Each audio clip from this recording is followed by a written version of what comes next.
আসসালামু আলাইকুম। সস্তায় বস্তা হলাম। শখের জিনিসে যদি দারুণ লাভ হয় তবে মনের আনন্দ আর ধরে না। টাঙ্গাইলের নাগরপুরের ঐতিহ্যবাহী দোপতিওর হাটে গিয়ে ঠিক এই অভিজ্ঞতাই হলো আমার।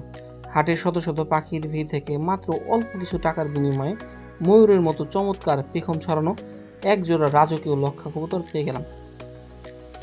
তখন মনে হলো সত্যি সস্তায় জিনিসটা লুফে নিয়েছি। পরম যত্নে এই সুন্দর পাখি দুটিকে যখন বাসায় এনে নিজের হাতে তৈরি করা নতুন ঘরে ছাড়লাম, তখন পুরো খামারের চেহারাটাই বদলে গেল। এদের বুক ফুলিয়ে হাঁটা আর রাজকীয় চাল দেখতে দেখতে মনের সব ক্লান্তি নিমিষেই দূর হয়ে যায়।